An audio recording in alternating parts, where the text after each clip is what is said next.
we're having design complications. So they got to put an RFI in. So some of these lights are really close to the beam, some of them are in the center.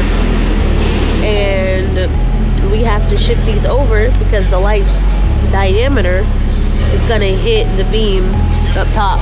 The way it's set up right now is too close. So we'll see how this goes.